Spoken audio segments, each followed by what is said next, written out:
बिस्मिल्लाहिर्रहमानिर्रहीम। नाज़रीन मोहतरम, अस्सलामु अलैकुम वरहमतुल्लाहि वबरकातुहू। नाज़रीन मोहतरम, आज हम समाअत फरमाएंगे इस हवाले से कि हालत हैज़ में अगर किसी लड़की का निकाह हो गया तो शरई एतबार से वो निकाह हो जाएगा या नहीं। तो याद रखें आसान लफ्ज़ों में कि अगर हालत हैज़ में जो है निकाह हो गया तो लिहाजा शरई एतबार से वो निकाह काबिल क़बूल है, यानी ऐसा नहीं कि वो निकाह नहीं होता, निकाह हो जाता है। लेकिन माँ बाप जो है, पेरेंट्स जो है, वो इस बात का ख्याल करते हैं, जब तारीख़ डिसाइड करते हैं तो वही तारीख़ें ज़्यादातर डिसाइड की जाती हैं जिसमें ख़वातीन के ये अय्याम मख़सूसा ना हो। लेकिन बिलफ़र्ज़ अगर ऐसा हो गया कि अय्याम मख़सूसा आ गए, उसी हालत में अगर निकाह हो गया तो शरई एतबार से वो निकाह हो जाएगा, उसमें कोई रुकावट नहीं। लेकिन इस बात का ख्याल किया जाएगा कि जो शौहर है इस दौरान अय्याम मख़सूसा में जो है वो जिस्मानी ताल्लुक़ जो है बीवी के साथ कायम नहीं कर सकता, इस बात का ख़याल किया जाएगा। अगर ऐसी सूरत में वो जिस्मानी ताल्लुक़ कायम करेगा तो शरई एतबार से गुनहगार होगा।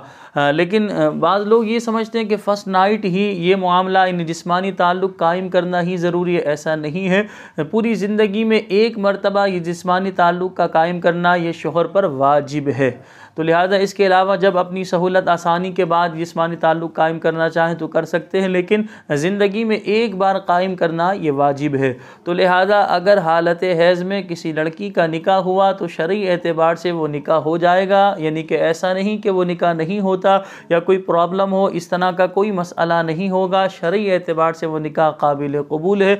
लेकिन बस शौहर ने एहतियात करनी होगी कि जितने दिन हैं लड़की के उतने दिन जो है अय्याम मख़सूसा में अपने आप पर काबू पाना होगा, जिस्मानी ताल्लुक़ कायम नहीं करना होगा, इस बात का ख्याल कीजिएगा। लेकिन हमने आपको बताया वालिदैन जो है, पेरेंट्स जो है, वो इस बात का ख्याल करते हैं हत्तल इम्कान के अय्याम मख़सूसा वाली डेट ना हो, लेकिन किसी की इत्तेफाकी तौर पर आ गई तो अब वहाँ पर निकाह कराया जाएगा तो निकाह हो जाएगा। अच्छा, अब सवाल ये भी आ रहा होगा, जब निकाह कराया जाता है तो वो काजी साहिब पहला और दूसरा कलमा पढ़वाते हैं, तो अब ऐसी सूरत में अय्याम मख़सूसा में खातून का जो है वो कलमा शरीफ पढ़ना, तो याद रखें अय्याम मख़सूसा में कलमा शरीफ पढ़ना बिल्कुल जायज़ है। बस मना जो होता है अय्याम मख़सूसा में वो नमाज पढ़ना मना होता है, रोज़ा रखना मना है। इसी तरह कुरान मजीद फ़ुरक़ान हमीद को हाथ लगाना या कुरान मजीद फ़ुरक़ान हमीद की तिलावत करना मना होता है। तो लेकिन कलमा शरीफ पढ़ना चाहें, दुरूद शरीफ पढ़ना चाहें, औराद व वज़ाइफ पढ़ना चाहें, शरई एतबार से औराद व वज़ाइफ भी पढ़ सकती हैं, कलमा शरीफ भी पढ़ सकती हैं, अज़ान का जवाब भी दे सकती हैं, इसमें कोई हरज की बात नहीं। यहाँ तक हमारे फ़ुक़हा ने लिखा कि जो कुरान मजीद फ़ुरक़ान हमीद की ऐसी आयात हैं जो दुआ पर मबनी है, तो अगर उन्हें दुआ की नीयत से खातून पढ़े इन दिनों में तो शरई एतबार से वो भी उनके लिए जायज़ है। जैसे मिसाल के तौर पर रब्बना आतिना फिद दुनिया हसनतम व फिल आखिरती हसना वक़िना अज़ाबन नार, ये कुरान पाक की मशहूर आयत मुबारक, ये पूरी दुआ है। ए हमारे रब, हमारी दुनिया भी बेहतर फरमा, हमारी आखिरत भी बेहतर फरमा और हमें जहन्नम के आग से, जहन्नम के अज़ाब से महफूज फरमा। तो लिहाजा इस तरह जो कुरान पाक में दुआया आयात हैं, उन दुआया आयात को दुआ की नीयत से पढ़ेंगी तो उनके लिए ये दुआया आयात पढ़ना शरअन बिल्कुल जायज़ है। बस कुरान मजीद की तिलावत करना मना होगा, नमाज पढ़ना मना होगा, इसी तरह जो है खाना काबा में जाना, मस्जिद के अंदर जाना, ये मना होगा।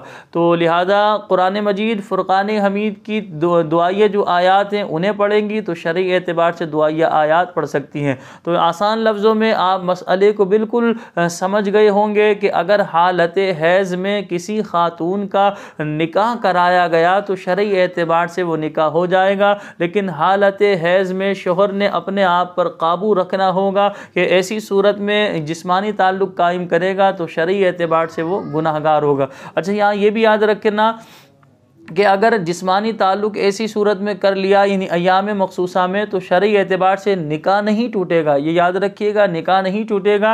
लेकिन फ़ुक़हाए किराम इरशाद फरमाते हैं ये गुनाह है, हराम है, जहन्नम में ले जाने वाला काम। यानी ऐसी सूरत में जो है इन अय्याम मख़सूसा में अपने ऊपर जो है शौहर को काबू रखना ये ज़रूरी था। तो इसी तरह फ़ुक़हाए किराम इरशाद फरमाते हैं, अब ये ज़ाहिर सी बात है, इन फ़र्स्ट नाइट, हमने फ़र्स्ट नाइट का भी आपको बता दिया कि बाज़ लोग समझते हैं कि फ़र्स्ट नाइट ही ये मामलात किए जाएं, ऐसा हरगिज़ नहीं है। मुझे अपनी दुआओं में याद रखिएगा। अस्सलामु अलैकुम व रहमतुल्लाहि व बरकातुहू।